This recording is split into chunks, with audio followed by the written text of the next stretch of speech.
yung parang greatest form ng relationship ay friendship. Friendship.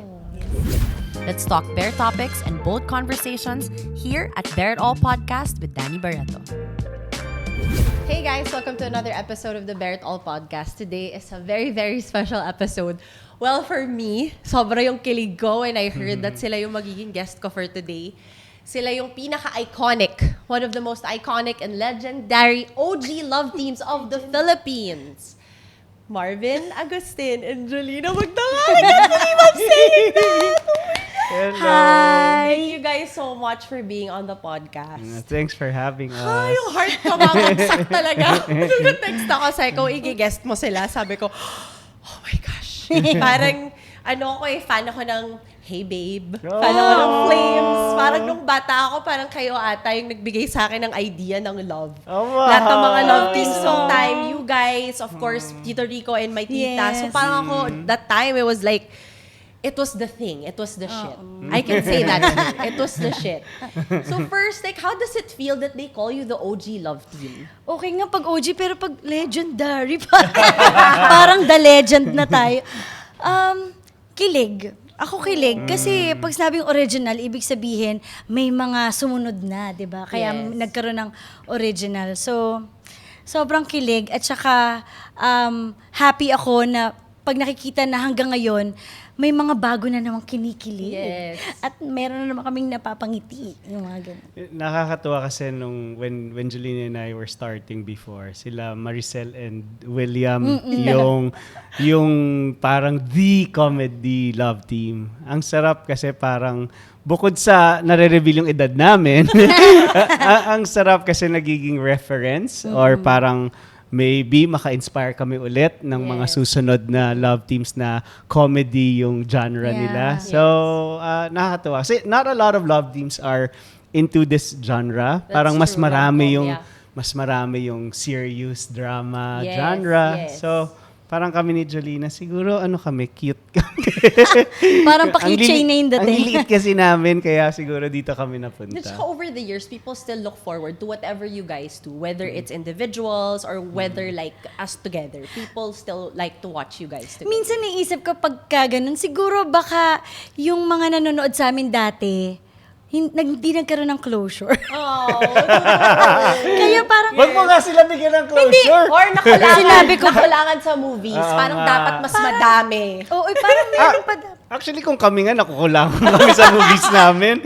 Kaya any chance na merong possibility for us to work Yes. together Together again, yes. with Grab, especially kung yung material gusto namin. Yes. So, yeah. Grabe. So what was your favorite memory working together? Like even before or now? Meron ba kayong parang specific memory that tinatawanan nyo every time you remember it? Ako maliliit na bagay na mga kwentuhan namin ni Love Team na halimbawa bago mag-take, kung paano namin gagawin. Pero minsan kahit di namin pinag-uusapan, pareho yung pareho pala yung gagawin namin doon sa eksena na yun. Pero ang pinakagusto ko noon at hanggang ngayon, pag yung kumakain tayo tapos nagkukwentuhan tayo. Kahit na ang petty nung dati, di ba, na mayroon pang mga tampo lang, wag mo na sabihin galit. So, parang hindi nawala yung, basta lagi kami nagkukwentuhan, kahit na ano pa. Jolina mentioned yung sa kainan. Oo. Kasi si Jolina, pag kumakain, hindi siya talaga kumakain. Dumadaldal siya. Parang tapos na silang lahat, hindi mo pala tapos. Pero perfect doon kasi kahit doon sa part na yun, nagkakasundo kami kasi ako malakas naman kumain. So, yung pagkain niya, halos hindi niya makain. So, kinakain. Hindi kumakain ng pagkain. So, parang nakakadalawang plates na ako. Yung plate niya, hindi niya pa nagagalaw kasi daldal siya ng daldal. Tanong ka ng tanong. Ang sarap mo kasi kausap. Tsaka, ang sarap din kasi dahil nabubusog ako. Nabubusog na ako sa chika niya. Nabubusog pa ako sa food niya. But, I guess, mas masasabi kong yung energy that we share together, and I guess the chemistry that, people get from, whenever we do projects together. Kasi sa screen at saka hindi sa screen, medyo animated talaga kami. Kaya nga yung dito nga sa movie, yung anak namin si Loisa, Yes. OA din. So parang nakakatuwa kasi parang marunong sila mag-casting. Nakahanap sila ng katapat namin. Bagay na anak niyo doon sa film. Oo. Yes. So, ganun kami. Kaya, I guess, pag may ginagawa kaming eksena, hindi kami masyadong nahihirapan unless medyo kailangan ng very, very emotional. Then, Yeah. Jolina and I would have to prepare. Pero kung yung light, parang nakakatuwa kasi It's innate. naturally nagagawa namin. Yeah. Minsan nga, challenge pa namin yung sarili namin. O, gulatin natin yung isa't isa. Something that I don't get to do with other actors, especially kunyari pag romantic yung scenes. Kaya very very comfortable at saka ang sarap pag si Jolina yung katrabaho because this kind of energy I've never had this with any other co-actors before. Yung sa energy namin, minsan, naalala ko lang, sila direct talaga sinasabi sa amin, taas ng energy, ano oras na? Laging ganon. At saka kahit saan, kahit ang init ng lugar, tapos maganda yung lugar, parang ini-enjoy namin every time meron kami eksena. And kahit yung mga maliliit na, yung in-between, Yes, yun yung pinaka-favorite ko, yung in-between, dahil yung mga ganon, yun yung hindi mo pinaplano Yun yung hindi mo sinasadya. And pag nangyari, para sa akin, mas nakakadagdag yun dun sa kulay ng relationship. Yes, true. Kaya, and gano'n din, kung ano din yung nararamdaman ni Marvin, gano'n din ako sa lahat siguro nang naka-work ko na may partner. Eto tingin pa lang, parang parang meron ng gagawing masama. Hindi, loko lang. Masama? Parang mang-aasar na siya. Tapos alam ko naman na aasar lang siya, pero talagang papatulang ko talaga siya. Yung gano'n, parang gulat na gulat pa rin ako sa sinasabi niya. Pero alam ko lang, bola lang. Yung Sabi ko, ganun. nung nababasa ko itong mga questions, sabi ko, ang lalalim ng mga questions natin na to. Parang, pwede bang ganito yung questions sa kanila? But okay, since kayo nga yung parang nagiging standard ng mga love teams now, and I'm pretty sure, pati yung mga kaedad ko na fans nyo talaga. Kami, oh my God, yung best friend ko nung nalawan ko, sabi ko, oh my God, may makeup sila yung guest ko ngayon. So parang a lot of people, siguro naging standard yung kind of love from before. Lalo na kami, parang that's the love we know. So nowadays, iba na. This generation is so different. So parang baka kailangan nila ng mga advice coming from you guys. Since marami na din kayong napagdaanan, not only sa love team nyo, but for your personal experiences. So my first question is about second chances because your film, XX Lovers, is about second chances. Yes. So how can someone determine if a relationship is worth giving another chance? Ako, para sa akin, bigyan pa ng chance kapag nararamdaman mo na nandun pa yung respeto nyo sa isa't isa.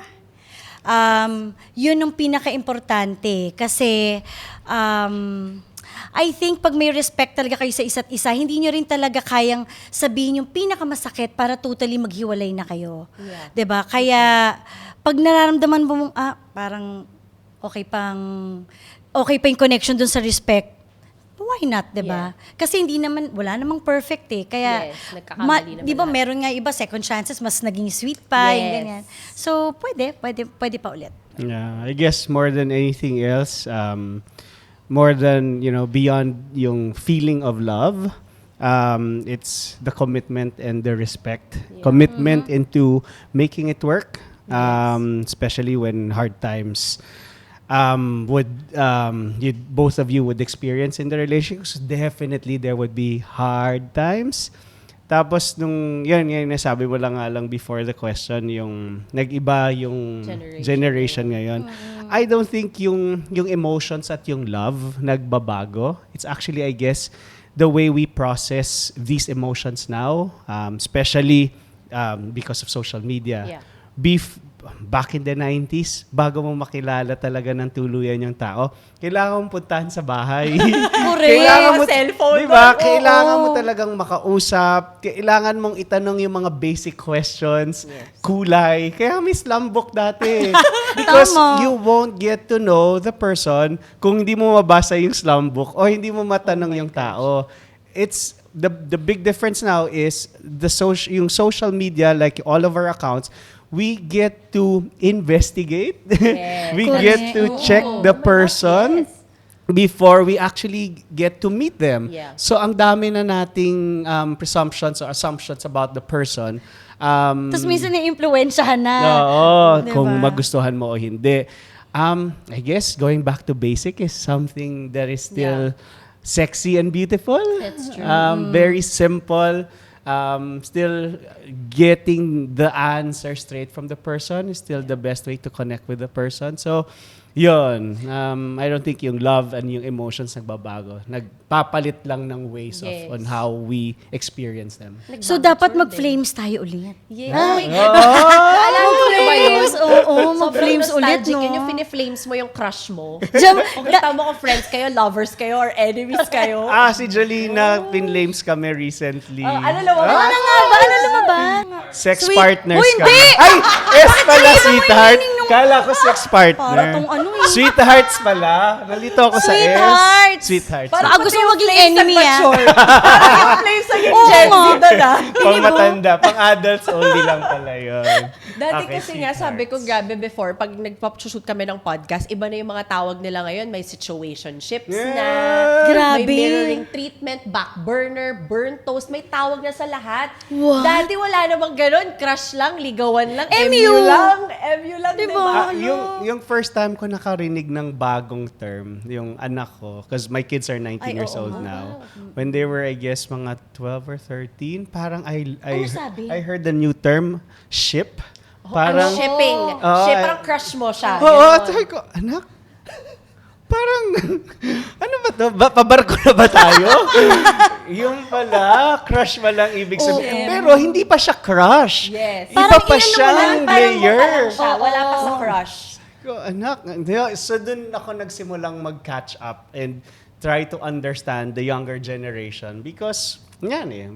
bagong generation to, so bagong experience. Yes. Natutuwa naman ako kasi natututo ako on how to deal with kids. That's true. But if you would like, if meron kayong, let's say, way of panliligaw before, na sana na-adapt na lang ngayon. Kasi parang ngayon, iba-iba di ba? Like you said kanina, may slam book, pupunta ka pa sa bahay. Parang yan yung standard ng panliligaw dati. Parang nakikita mo yung sincerity. Unlike kapag ka-message mo lang ngayon, hindi mo naman alam kung ano talaga yun, seryoso talaga yun. Baka or AI yun. hindi, di ba? Or AI minsan pala. catfish pa. So what would you think, kaya ano yung dapat sana na meron pa rin hanggang ngayon? Hindi ko makakalimutan kasi I have two older sisters. So yung eldest namin, si Ate Cheng, maganda yun eh. Kung nyari kami nga magkakapatid, parang ampon kami compared sa Ang puti kasi kagandahan ni niya at Ate saka sa Cheng. talent niya. Sobrang talented yun, sobrang talino. So may nangliligaw sa kanya dati, tapos pinibigyan siya ng cassette tape. At hindi ko makakalimutan yan, yung kanta pa nun, parang, oh, it's you, sweet baby. Oh my. Kasi may Mikey. Hindi ko mapipigilan. Tapos, inisprayan pa ng, hindi ko matama hanggang ngayon, no? Batang-bata ako, sprayan pa ng Fahrenheit. Na pabango. Fahrenheit? Na pabango yan. Ano Kulay yan? blue. Mabango ba yun? Fahrenheit is brown. Ay, blue Aspen yung pala cool- yun. Ano? Ay, cool water. Cool waters yung blue. Tapos Fahrenheit yung brown. Matutuwa yung mga viewers mo. Naka, ano nyo, check niya yan. Dracar pa. May Dracar pa. So, nisprayan niya yung, yung tape. Tapos may note. And I just found it so sweet, so romantic, so Yeah. sincere. Kasi, dati, ang tape, i-play mo yan. Tapos, Iikot mo pa yun. i-record Yes. mo. Kung, kunyari sa radyo ka kukuha. Kasi nag-record ako noon eh. Aabangan mo yun. Kung kailan ipi-play yung music, tapos ipi-play mo yung record, tapos mabubuisit ka pag nagsalita yung DJ. Kasi mahahalata. So, ang ganda, ang linis ng pinakinggan ko. Walang sali-salita yung yung puro songs lang talaga. So, kita mo yung effort, nung lalaki para manligaw sa kapatid ko. At it's just so romantic. Those things. gestures, those sincere gestures. Ako yung ano talaga, pupuntahan sa bahay. Hanggang ngayon talaga, siguro dahil, lalo na ngayon na meron akong girl na anak, talagang, pag naiisip ko na yung panahon ngayon, tapos medyo ganun, gusto ko talaga makilala, gusto ko yung ipapakilala talaga sa amin. Hindi naman ako magiging sobrang stricto, pero malaman ko lang yung family at yung true. background doon para mapa-inspect. Ay, yung pa rin pala. Para pala mapaano. Ano yan? Gusto ko lang makilala yung tao. Sana maibalik yun ng mga kabataan ngayon na yung respeto rin sa parents, sa family nung girl, ganun. Kasi sa Ganyan boys din lahat si mommy magkagalingin. Si mommy ko ganyan, papuntahin mo muna dito sa bahay bago kayo mag-date. Diba? Ganyan. Dapat yun eh. Kasi dati nga, tatawag sa landline. Pagtawag sa landline, iba pa makakasagot, Eh di ba? kasi merong may anong tawag doon, May cord pa, hindi. Ang tawag doon, merong isa May- pang phone. may tawag hindi doon, connection. Extension. So, napapakinggan mo kung anong pinag-uusapan nila. Tapos sasabihin mo, ibaba mo na yung phone. Oh my gosh, grabe. Ang sarap ng ganung setup na Yeah. mas mabagal-bagal pa ang buhay because we don't Yes. have, we don't have the technologies that we That's have true. now. We don't have it before yet. So, ito na yung next natin. What are your non-negotiables before giving a second chance? So, syempre, alam mo na, like what you said, ate, parang may respect doon. Yeah. That's established. But ano yung, kunyari, you're trying to work things out na. Di ba, normally, may non-negotiables ka na, okay, ito yung nangyari sa atin before. Ano yung parang, based on your characters, anong non-negotiables, let's say? Ako na lang, yung siguro yung sa akin, yung nananakit. Ayan. Pag meron na talagang ganun, parang once na nanakit na to, mapikit lang to, Yes. pwedeng humampas Maulit. ulit yung kamay niya. At saka yung sobrang nagmumura. Yung sobrang Yeah. pangit na words pag nagdi-discuss kayo. Pwede namang hindi di ba? Yes. Pero sa umpisa pa lang pag ginawa na yun sa akin, may feeling ako pwede ulit gawin yun kung ganun talaga siyang tao. Yun na yung Yes, this is that's it. nice. Kasi lalo na kung may anak pa, tapos maririnig ng mga bata yun. Hindi diba? maganda talaga ang example. Yep. Yeah. That example of Jolina, yeah, dapat na hindi na Tularan. binabalikan at tularan. I grew up with two sisters and my mom. That's something na lagi namin dinidiscuss. I guess yung mga ganyang situations, yan yung doon ko nga gustong sabihin. I think bago nga 'di ba magkaroon ng second chances after the breakup, I think that's the right time. That's a perfect opportunity to both of you find yourselves. Correct, yes. Check yourselves. Bakit hindi nag-work yung relationship? And I hope it would go through a healing process. Ito yung mga ganyang situations ang nasabi nga ni Jolina na extremes na nananakit ng babae or hindi lang baka babae nananakit ng lalaki, Yes. 'di ba? It could be, any gender. It's something that I guess na hindi kasi napag-uusapan tong trigger sa trauma na 'yon. Kaya sa mga extremes na bagay lumalabas at hindi niya na nababantayan yung sarili niya. And those things, like sinabi nga ni na wala namang perfect But an individual that is actually openly can discuss and talk about what is wrong with him or her is something that both of you can heal together. That's also, I guess, the purpose of a relationship. You being in a relationship is something that you could help each other get through those emotions, traumas, triggers na hindi magaganda. Yeah. Because wala namang dalawang perfect na tao talaga Totoo. na magsasama Totoo. sa isang relationship at walang problema. Di sana lahat ng relationship nag-work. Yes. So I guess that communication should be open with each other and both of them are willing to commit to heal each other and the relationship. That's I guess for me the only reason why you can give another person or another a relationship a second chance. That's true. Lalo pa pag may anak talaga. Yes, Iba na talagang namang may anak. usapan Iba yan naman pag may talaga. mga bata pang involved. Grabe. Well, speaking of kapag may anak, let's say the situation is may anak sila.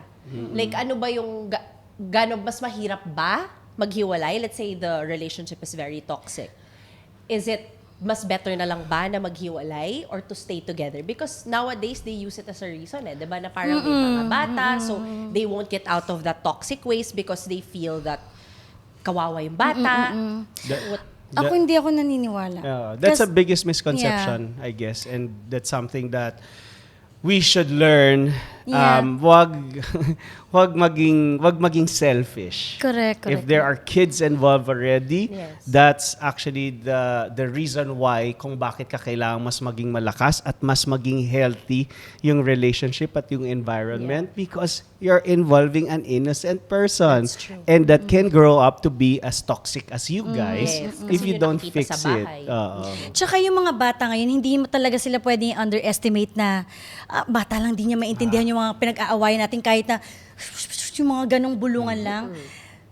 Sobrang ramdam ng bata kahit nga yung nagkakainisan lang kayo 'di ba?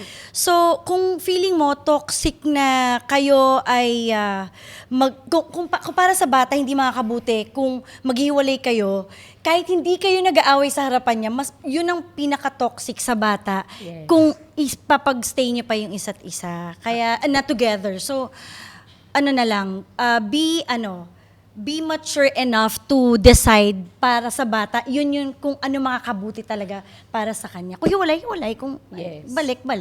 Actually, sa kami ni Jolina kasi we both have different setups. Kami ni Tet, yung mom ng kids, the kids grew up in two different houses. Yes. Si Jolina kasi magkasama sila ni Mark. Si Jolina, di ba sabi ko nga sa simula, sobrang daldal niya, ang dami niyang kinukwento sa akin. At ang dami ko rin namang natututunan sa kanya. In fact, yung ganyang setup kasi bago sa akin, yung nagkasama sa bahay. Ang dami ko natututunan with Jolina and Mark pag nagkakwento siya sa akin nun, how they deal with their kids and how they deal with differences pag meron man sa bahay, that they have an open communication. Yeah. That is something na ang healthy para sa mga bata Yeah. because they're involved with kung paano nila itaguyod yung pamilya. Yeah. And sabi nga ni Jolina, wala ka nang matatago sa mga bata ngayon. Wala na talaga. Gone are the days that kids just learn from parents and school. That's true. Now, before they learn from their parents and school, pagbukas nila ng telepono media, nila, iba na. grabe yung naa-absorb na nilang iba-ibang information. And that's actually the more that we have to be open with the kids on discussing anything and everything because mas mabilis na nilang nakukuha information bago pa natin ma-discuss sa kanila. Totoo yan. Dati natatakot yung parents natin kapag wag ka lalabas. Yes. Delikado sa labas. Ngayon, pag maiwan na ang bata sa loob, mas nakakatakot, di ba? Kasi Kasi upo lang nasa sila, cellphone. lahat na nandun ng That's delikado, may mga pop-ups, lahat. Kumbaga nabubudol pa tayo ng pamilya at parents natin. Ngayon, hindi mo na Wala mabubudol na. ang bata with, crazy stories like, may lalabas na trend dyan sa sugat Oo, mo. huwag ka mga papasok ganyan. dyan. Wala Kasi na. pag kinausap mo yan, may mumu dyan. Titingnan ka, nakikita ko sa mga mata ng anak ko nung bata sila, nung pag binibigyan ko pa sila ng ganyan, kaganyan sa akin. Kailan kaya matatapos ang tatay kung magsalita? Yan. Kasi different age groups yung kids. So you have 19-year-olds 19, na. Das, yung young pa yung mga anak Yes, mo. 10 and ate. 6. So with this, panyari dumating sa point na they're in relationships. I'm sure your kids already are in that. Uy, may ship na. May May mga ship na eh. May mga kung ano-ano Like, na akong natututunan. as parents, di ba parang pagka magulang, may feeling mo parang may boundary ka. You can't really pry so much, but you also don't wanna not guide them or not Yes. say something. So, what do you think is, saan kaya? Kunyari, let's say nakikita nyo they're in a toxic relationship. I hope to God it never happens to any of your kids. But like, let's say they are in, and they're in a predicament, and they tell you na humihingi ng second chance. Like, mom, dad, like, anong mapapayo nyo doon? Ikaw na yan. Kasi ayoko pa nga isipin yung mga anak ko na meron silang relationship. Go. Number one, never have a ready answer. That's nice. Never parang come into the situation when you're dealing with your kids that you know what to tell them. Yeah, you may script. Yung may script at meron ka nang parang iniisip na dito ko dadalhin yung conversation. They could detect that and that's something that would make your relationship not as open as how you want it to be. So, tama yung sinabi mo, you want to guide them. Yes. You won't be able to guide somebody who's not open to That's you. true. Correct. Because bibigyan mo siya ng formula and how to fix relationships. Iba-iba naman pinagdadaanan nila bawat relationship. I think you just have to set up a healthy relationship with them that you are listening to them. That you are not parang listening to talk, listening to react. Yeah. You have to really listen to them. So, because there are different situations that they just wanted to vent out. Yeah. You have to know when they are just venting out, when they don't need to hear advice or words of wisdom from you, because nakakainis yun. Dumaan ako sa point na yun na parang, ang gaganda naman ng sinabi ko, ba't hindi na-appreciate? Because you're doing it for yourself. You're not doing it for your kids. So you have to listen. This is itong generation na to. Kailangan mo silang pakinggan because grabe yung bilis on how everything and everyone is evolving now. Those terms na ship, ganyan-ganyan, grabe ang daming labels, grabe kung napaka-sensitive nila ngayon, napaka-sensitive ng situation because it is sensitive now because everything is evolving so fast. So that's when you actually really need to listen and acknowledge na pwede mong sabihin hindi mo alam ang sagot. Pwede hindi mo alam paano tulungan. And then sabihin mong, lika anak, let's talk about it some more so we would be able to deal with that situation. That's nice, yeah. Ako si Pele, maliit pa yun, pero sinasabi ko sa kanya, minsan may mga tanong lang siya, Mama, I'm so stressed. Stress? Alam, Mama, sabi ko, gusto ko sabihin, anong ibig sabihin sa'yo ng stress? Kasi parang gusto mo agad, di ba, pero ko yung parents natin dati, stress ka dyan! Ganun, pero ako talaga, sige, let me know, ano ba ang meaning sa'yo ng stress? Ano ba yun? Yung, tapos, pag mag-open up na siya, tapos, hindi ko muna siya sasabihin, anak naman, para yun lang. Hindi, never ko siyang ginaganon. Parang, yun din, pag hindi ko alam yung isasagot sa kanya sa mga ibang bagay niya tinatanong, sige, pag-usapan ulit mamaya, maybe we can learn it together. Parang gano'n, dalawa tayo. Para, kasi si mama hindi ko pa alam yung mga ganyan. Pero para lang hindi niya malaman na minanduhan siya agad. 'Di ba na parang may mali siya agad na ginawa. Kasi minsan din pag hindi na nagsasalita, mararamdaman naman natin yun kung kailangan na nila ng tulong or kaya pa nito. Makikita natin sa mata nila eh, diba? That's true. Tsaka parang doon din magsa-start sila kung alam ba nila if they can open up to you. Or if like, are you parang, okay, pagka sinabi kong stress ako tapos hindi pinansin ng mom ko, ibig sabihin hindi ko na masasabi sa kanya the next time na stressed ako. Diba? Yes. And alam mo, ako, pag meron kami na pag-usapang ganyan, ang ending ko lagi sa kanya, thank you for telling me. Thank you for trusting mama. You can always talk to me anytime, anywhere, anything. Yeah. I will always listen. Yun lang sinasabi ko lagi. That's all you Bata can pa yun. establish with your kids. Kasi parang doon nagsisimula ang mga childhood traumas, di ba? So, this is a question that I also actually want to learn from you. Like, how important is it to be honest with your kids when it comes to your marital problems? Because kasama mo sila sa bahay eh. They hear it. They hear you fight. They hear the problems. And normally, parents are just gonna say, we're okay lang ako, or may ibang parents naman, sisiraan yung isang parent, di ba? May ganyan yan. Toxic. Yes. Like, how important is it to explain to your kids what's going on? Lalo na pag maghihiwalay na kayo. Kasi yan ang pinakasana wag mangyari sa akin. Pero,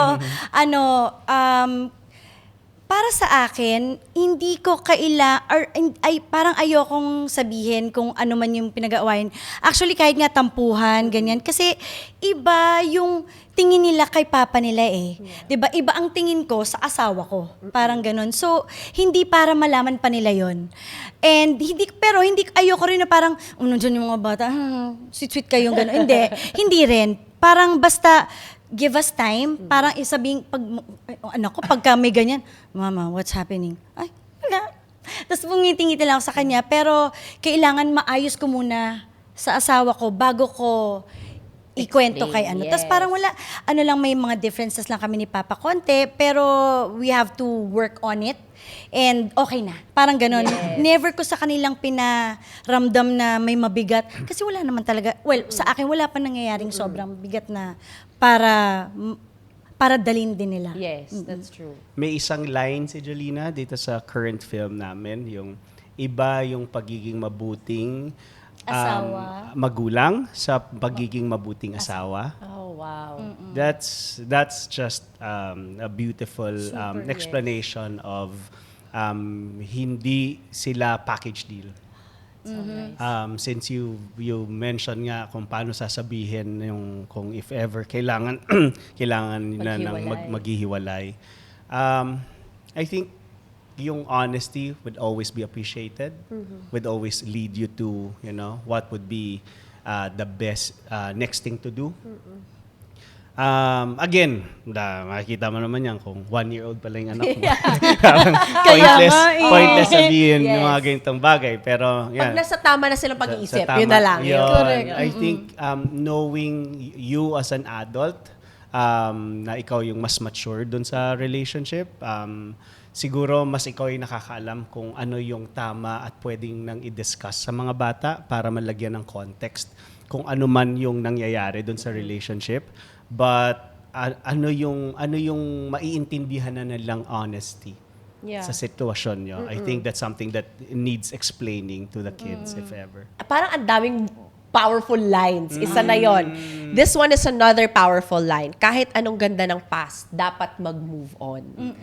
So, okay, I love that one. So, this is one of Joy's line in the movie. Do you agree with this? Ako, depende pa rin yan sa kung gaano kapangit yung past. Yes. Kung tingin mo, hindi mo na, kung sobrang pangit ng past at hindi mo na nakikita yung sarili mo, then I think you have to move on.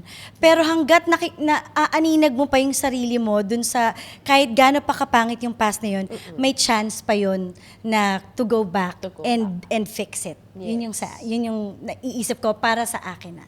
Ang ganda no. That line's so powerful. Minsan kasi, 'di ba, parang yung ending laging masakit,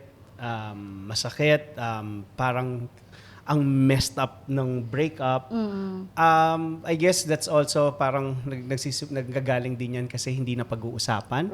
Umaabot sa point na parang lahat pareho na silang mayon volcano na sumasabog na. Parang yung point ko, possible naman kasi na yung paghiwalay ng tao hindi maging messy. It's just that they're not for each other anymore, and they're parang they have to find their individuality either with another relationship or just for themselves. Minsan kasi masyado kasing kailangan magstay sa relationship na alam na nga na hindi na sila for each other, kaya nagiging toxic. So, sabi nga ni Jolina, depende kung gaano kagulo nung pinanggalingan relationship. So, yun lang, parang pwedeng hindi maging messy at hindi maging magulo at hindi maging pangit lagi yung breakup kung laging nag-uusap. And that's when I guess doon natin masabi na kahit gaano kagandang past, kailangan mag-move on or mag-let go. Because it doesn't have to be messy that dun lang kayo nyo pag-uusapan na maghihiwalay. Yes. Feeling ko kaya nagiging messy, yung isa hindi makalet go eh. Yes, lagi Mahal na naman mahal ganun, pa nung actually. isa. Hindi sila even ng feelings Yes. na wala na to, sobrang toxic na to. That's yung true. isa, mahal na mahal pa. Kaya Yeah. nagiging messy. So how important do you think self-love and self-respect is in giving second chances? Ako yun ang pinaka-important. Kasi ikaw na yun eh. Paano mo pa malalove yung iba kung ikaw hindi mo nilalove yung sarili mo, 'di ba? Paano mo bubuuin ang isang relationship kung ikaw mismo wasak ka? So, unahin mo dapat talaga, kung sa second chance, unahin mo talaga yung sarili mo na kayang-kaya mo na talaga rin. Kung hindi mag-work, di at least buo ka pa rin, 'di ba? Yung iba kasi kinikilig muna eh. Diba? Kunyari, second chance. Okay, nagkakabalikan, sweet ulit. So, kikiligin ka muna bago mo iisipin yung totoo mo talagang nararamdaman. So, that's why natanong ko yung self-love and self-respect. Kasi mabilis makalimutan yon kapag kinikilig na. Mismo. Diba? Yung sa process ng self-love at saka self-respect, and getting into a new relationship or giving it a second chance, again, hindi ka kailangang ayos na ayos o perpekto o buong-buo na tingin mong ready ka na for a relationship. Sometimes, it's just an acknowledgement of what is wrong, what needs fixing, at ano ang kailangan ng healing. Yes. That is enough reason for you to be able to fix those things together. Hindi kailangan ayusin ngayon. Everything has its own time and its own course na kung kailan siya maaayos, either by yourself or together with a person. It's really the commitment on making yourself better. So you could get into a better relationship for yourself. Yes. So, question, pagka ba ganun, ay, naki-question na rin. Natanong na rin. Hindi, pero pagka ba ganun na hindi ka talaga fully healed or hindi mo parang ibig sabihin ba nun, makukuha mo yung healing dun sa isang, or dun sa parang, di ba dapat buo ka na? Yeah. So, ito na ang wakas ng aming love team. Yan Yes, yung go. biggest misconception na kailangan healed. Kailangan buo bago makapasok sa isang relationship. Sobrang bihira ng taong, or hindi ko alam kung merong taong healed na healed. Yes, totoo. Lahat tayo everyday. Di ba iba nga nagjojowa agad? Ay, yeah. May feeling lang niya healed. Ano siya, proseso siya at pinag-uusapan siya. At lagi siyang nandun, 'di ba? Sabi nga natin ang pagkatao natin good and bad sides. And it just needs acknowledgement that you have both of them because you don't really stop or control them. You manage those emotions within you. So you'd be able to be healthy. Again, lumalabas siya yung mga triggers na ganyan at traumas na ganyan. Pag hindi mo ina-acknowledge na meron ka, din siya parang nagsisneak in sa mga difficult situations. Yes. Kaya nga, di ba nakita mo, kahit ayaw ng taong manakit, ayaw ng taong magmura May at saktan trigger. ka, because pent-up emotion sila, hindi sila nalalabas at napag-uusapan. So, hindi kailangan completely healed. Yung buong-buo, I don't think may taong sobrang buong-buo. Yes. Lagi nga sinasabing walang perfectong tao. So, I guess just an acknowledgement na hindi Sinabi ka ko perfect. ba? Charot. Loka lang. Joke lang. Naglalabasa na po. Joke lang. Love Di, team. oo. Ay, marami pa tayong promo. Ay, charot. Oh my gosh. Joke lang. Okay, so this one, if you were in Joy's position, will you give Sed a second chance? In real life, Yes! In real life. Ako sumagot. Kunyari si Joy and si Sed, kayo talaga yon in real life. Hindi film, hindi pinaganda, hindi pinakilig. Kunyari talagang in real life. Bibigyan mo ba talaga siya ng chance? Kasi, Sige Oh, na. kung ako, Please. oo. Bigyan. Hindi kasi hindi ako masyadong sarado agad eh. Parang oo. Kaya siya bigyan ng chance. Mm-mm. Kasi mabait si Sed. Hindi dahil kay Essie, yung anak namin. Para rin siguro sa sarili ko kasi dahil nga naniniwala ako sa second chances, bibigyan ko siya ng chance pa. Hanggang second na lang. Hanggang XX lang. Wala nang XXXXX. Walang ganun. Oo, yes. Ako bibigyan ko siya ng chance. Kasi, lalo na kung nakikita ko rin talaga yung effort niya. Yeah. At napaparamdam niya sa akin, sa kalooban ko na he deserves it. Yes. Tingin niyo po ba pag sa second chance, kunyari nakita kayo ulit ng ex niyo after so long, o sabi natin, let's base it, let's say you didn't see each other for 16 years, and then nagkita kayo ulit after 16 years, do you think na yung second chance or yung attraction niyo dun sa ex niyo na yun, it's because may natitira doon or because dahil ex niyo yun? Di ba may ganon? Yung parang minsan, ay, na-miss ko siya. Yung parang, di ba, may nafe-feel kang pagka-miss doon sa tao when you get to talk to that person again after so long. Pero meron din naman na, kasi mas maganda siya ngayon, mas inalagaan niya yung sarili niya, mas mature na siya. Parang na-infatuate ka lang. Ako, dahil may asawa na ako. Siguro depende sa sitwasyon na Yes, after oo. 16 years, di ba? Hindi ko alam. Pero ako kasi pag XX, pag tapos na. Tapos na. Kasi sinasagad ko yung sarili ko sa isang relasyon. Yes. So pag Pero nasagad kung lahat na, ng babae ganon. yun na, this is it. Yes. Parang gano'n. Pero pwedeng friends. I think dun sa situation mo na pag nagkita kayo after a very long time na parang bakit parang meron pa. Ito nga yung sinasabi ko kay Jolina. Sabi ko dun sa mga exes ko, as much as possible, gusto ko sana maging magkaibigan kami as much as possible. Kung pareho namang nag-mature at nag-healing or nag-heal. Because sabi ko nga kung 1 year kayo sa relationship, 6 months, 2 years, 5 years, you both share that beautiful moment and story together.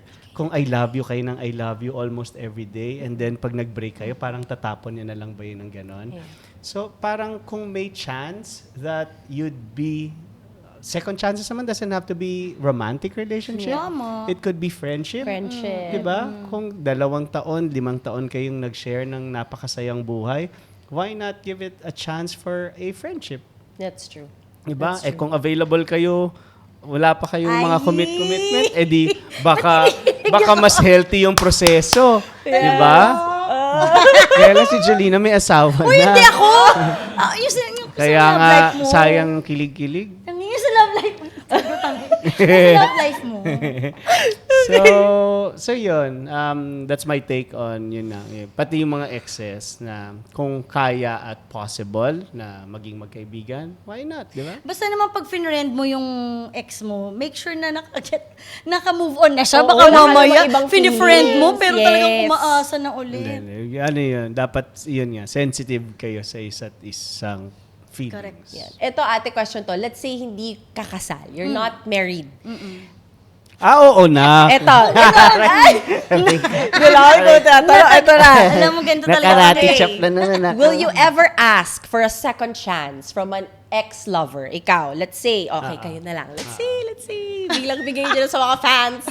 Okay, let's say, nag-ask siya ng chance from an ex-lover. Ano ba?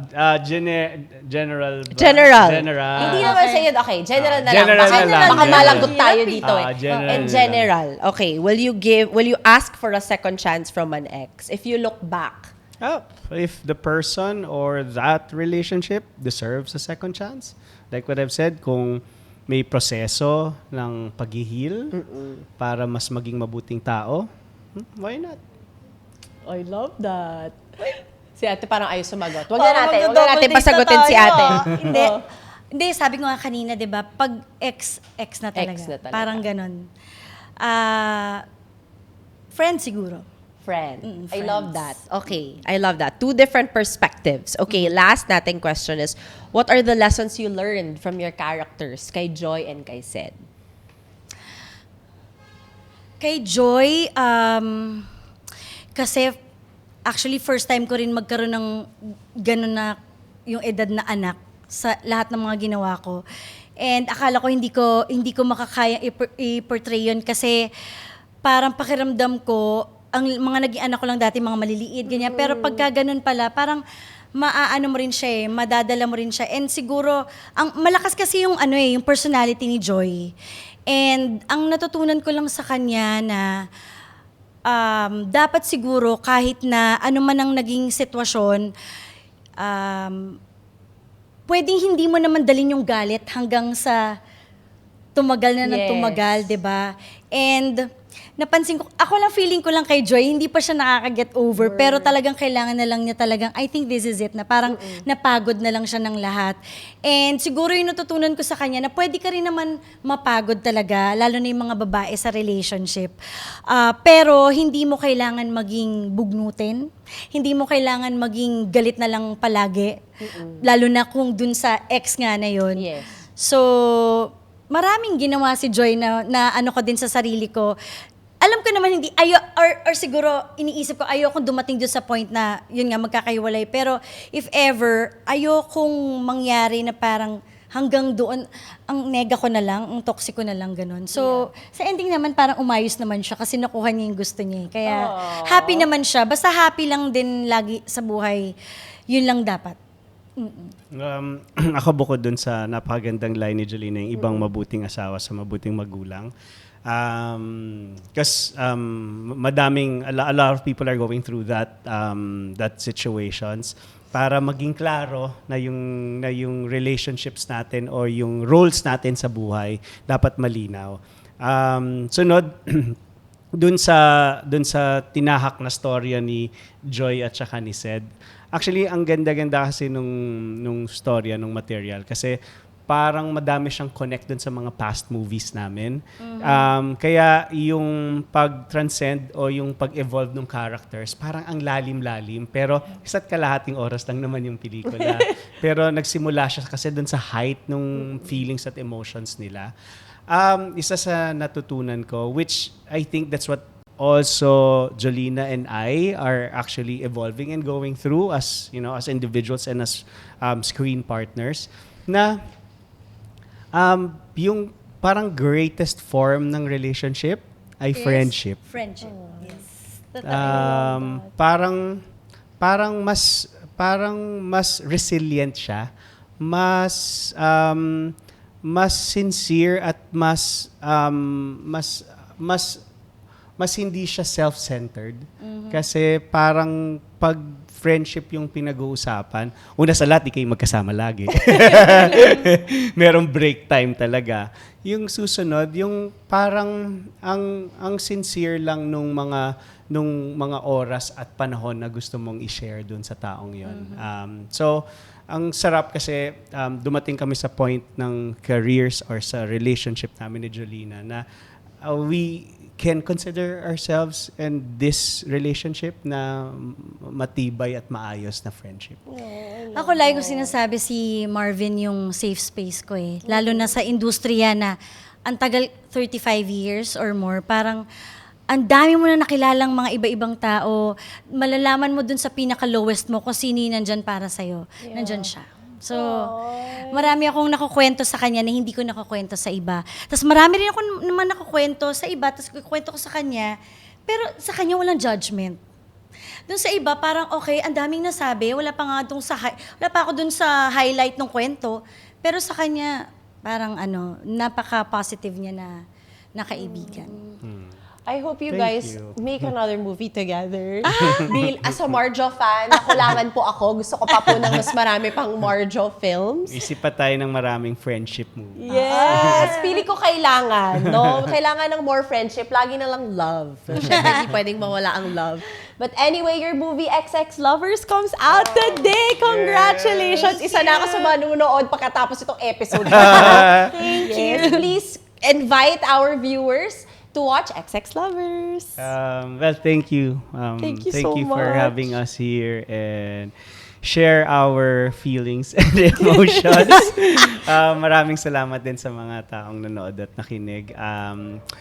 Maganda yung ino-offer po namin na movie na XX Lovers. Ang sarap sumali dun sa storya ni Joy at Sed because it's something na real, something na napaka-honest in terms of how they deal with their personalities, their differences. And we're hoping that hindi lang kayo basta kiligin dito. It's something that I hope you get to be inspired into, you know, your relationships in life. Mapatatay, mapananay, mapapamilya, o mapa-ex nyo na gusto nyong patawarin. Yes. Ayan. Yung movie na to, proud kami dito. Tawag namin dito ni Love Team, dream project namin. And dito sa movie na to, parang maibibigay namin sa inyo na ang maturity ng tao ay hindi puro mabigat at maiiyak at madadram. Ito pwedeng ring roller coaster rin naman talaga ang buhay.